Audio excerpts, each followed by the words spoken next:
So I wanted to take some time today to talk about our choice in homesteading and the steps we've taken so far in order to make that dream come true. So thanks for joining me, and let's get started.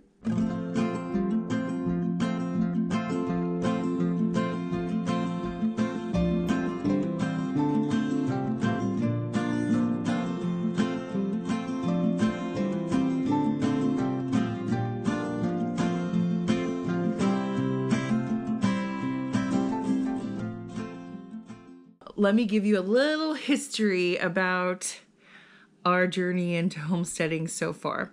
We are not yet full-time homesteaders. We are just knocking on the door of homesteading, and we are as of today, 3 weeks away from closing on our 20-acre farm property that we are purchasing.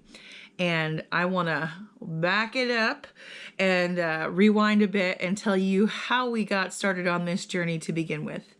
My husband and I did everything you're supposed to want to do in terms of working a good job and receiving promotions and buying a big expensive house and totally buying into the materialism scheme of things in our culture today. And we did this for many, many years. We both worked more than full-time jobs, worked in upper management, in executive positions, earned big salaries, had a huge house, had new cars, took big vacations, had lots of clothes, and shopped all the time, and did all these things because we thought that is what you're supposed to do, right? That's the American dream, right? That's the thing you're supposed to strive for.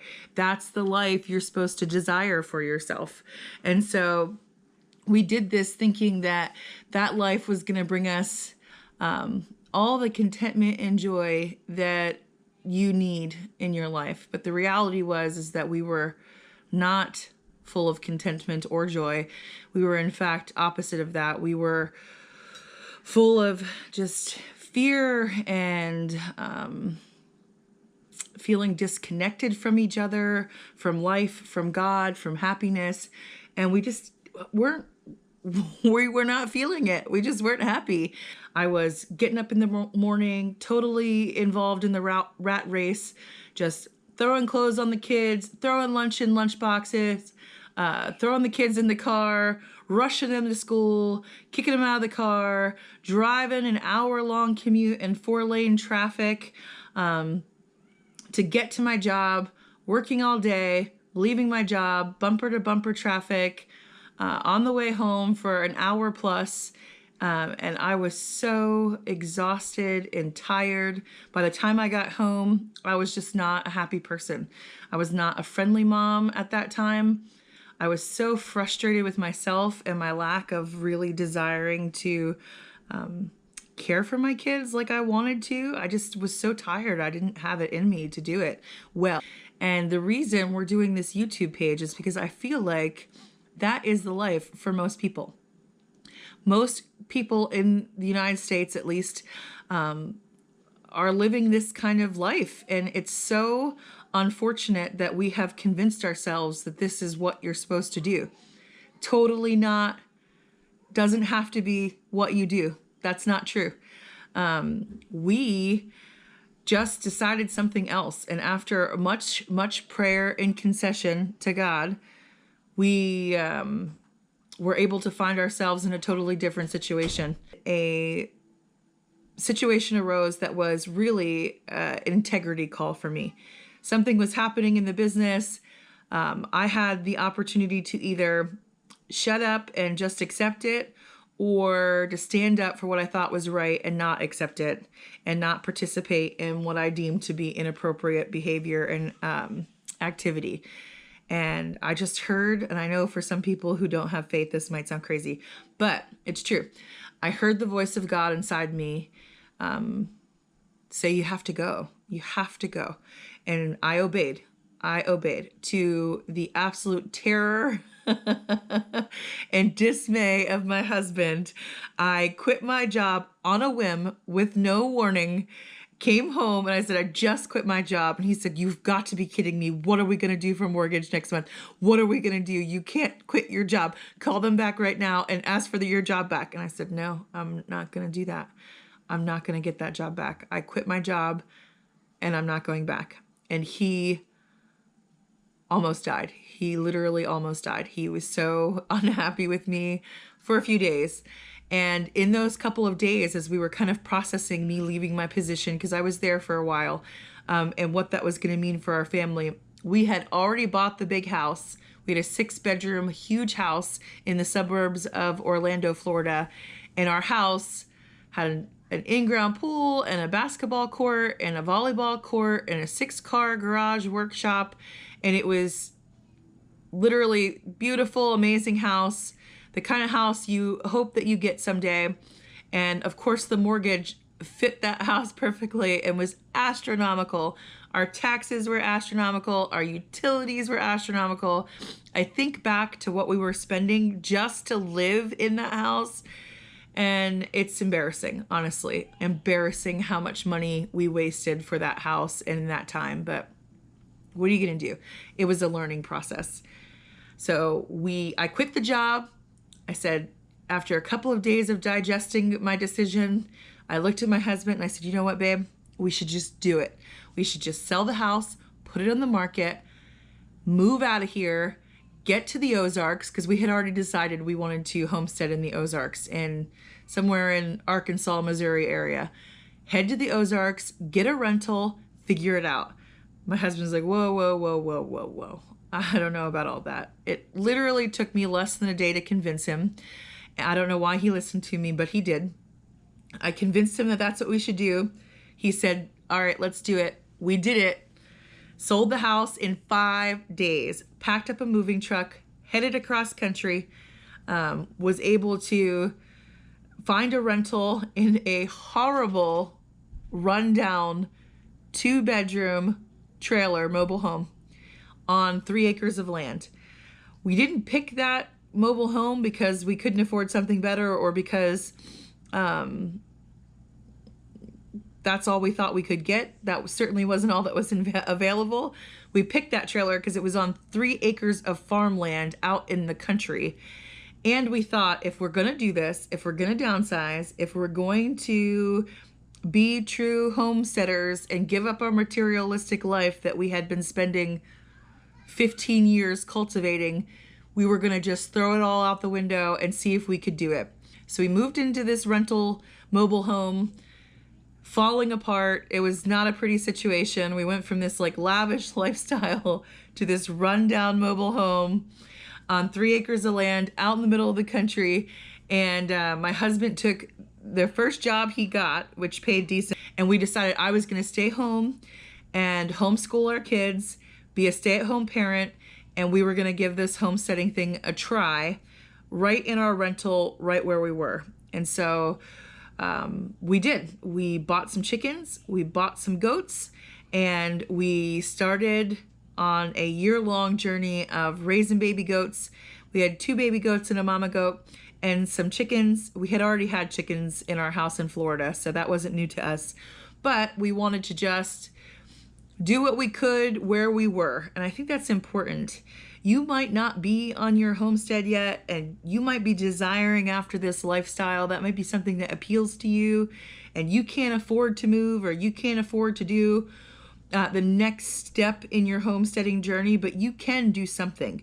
You can start planting in a pot right now on your porch or on your deck. You can maybe get some chickens, or maybe get a goat, or maybe get some animals that will be a good start for you. There are steps you can take to get skills and practice right where you are. And I'm so glad we made that choice, because being in that rental for that year wasn't wasted. We had the chickens, we had the goats, we were out in the country, we were super remote, we're forced to downsize. Our living expenses were literally cut down to like 1/8 of what they were in our big house in Florida. And we learned to live off of one income. For the first time in our adult lives, we learned how to budget, live off of one income. I learned how to be a stay-at-home mom, which, whoa, If you're a working mom daydreaming about being a stay-at-home mom, which I was for many years, it is not as easy as you might think it was. I was a vice president of a company. Everyone did everything I said to do all the time. No questions asked. When you're the stay-at-home mom, no one cares what you say. You're going to get up in the morning. You're going to do the same thing day in, day out. And it's just the same monotonous train over and over and over again. And for the first couple of months we were in that rental, I absolutely had this overwhelming feeling of, am I doing the right thing? Is this really gonna work for me? I was a career woman. I thought I wanted to give up my career, but maybe I don't. I was second guessing myself. I had many doubts as to whether or not that was gonna make me happy and feel fulfilled. And so I just started praying about it, asking God to help me just kind of get through the process of letting go of my career life. And really, I guess ego is what was bothering me. The ego of, I have obtained all of these accolades, I have gotten all these promotions, and my salary is X, Y, and Z, and look how smart and great I am. And when you're a stay-at-home mom, some days you stay in your pajamas all day. Some days it's a total victory just to get the dishes done. Some days you're hoping that you can get your stuff together in time to not feed your kids cold cereal or a Pop-Tart. And most days you don't. And your kids eat cold cereal or a Pop-Tart, and that's okay. So this whole paradigm shift of thinking about success was hard. It was a hard pill for me to swallow. But after a couple of months of doing it, we fell into our routines. I got very practiced at it. I started finding joy in homeschooling. I started finding joy in just raising my kids. The feeling that I was hoping for did happen, and it ended up coming to the surface of me just being contented and joyful being home with my kids. So that was wonderful. After a year in our tiny little trailer, we knew we didn't want to stay in Arkansas. We had traveled in that year all around Arkansas. We had really checked out all the towns, checked out all the properties we could check out in that time, even though we weren't ready to buy. We just really wanted to explore Arkansas, explore southern Missouri, and find out which area was best for our family. We stumbled upon Branson, Missouri, fell in love. We totally fell in love with Branson, Missouri. Coming from Orlando, Florida, and having literally every restaurant, Disney World, Universal Studios, SeaWorld, like a absolute buffet of activity to do for your family. We were so culture shocked and bored when we got to Little Rock, Arkansas. Not to say there aren't things that are fun to do in Little Rock in that area, because there are plenty, but there was not enough for us. We quickly exhausted all of those things, and we were looking for more. So my husband took his second job from our move to get us from Little Rock, Arkansas to Branson, Missouri. He finally, about 4 or 5 months ago, was able to find a job, his dream job really. And now that he has his dream job, we decided it's time. It's time to go after our dream, get the property, and get started on the homestead. We cannot wait. We have looked at many, many properties. We thought this wasn't going to happen until probably 6 months down the line, but we got a phone call about 2 months ago from my parents saying that they wanted to relocate from their home in central Pennsylvania to come out and live with us and pursue this homesteading dream in Missouri. And because our rental is too small to have 2 more people come live here for the next 6 months, we decided we would just take the jump, buy the property now, and get started on the dream. So we have located our property. It is 20 acres, a 1950s homestead farm, and it has about equal parts cleared pasture to wooded area. There's a small 3-bedroom house on the property. The 3-bedroom house has been totally remodeled, gutted, new floors, new roof, new plumbing, new electrical, new appliances, totally remodeled bathroom and kitchen. It's small, but it's clean and it's brand new, and it's gonna last for a long time. And so we are 3 weeks away from moving onto this property with our family, with my parents, and they're going to stay with us in this property until we build them a cabin. So we're starting this YouTube page now in advance of that happening so that we can take you along, show you what it really looks like to move on to a rundown, abandoned property. We have all the outbuildings need to be rebuilt and are in major need of repair.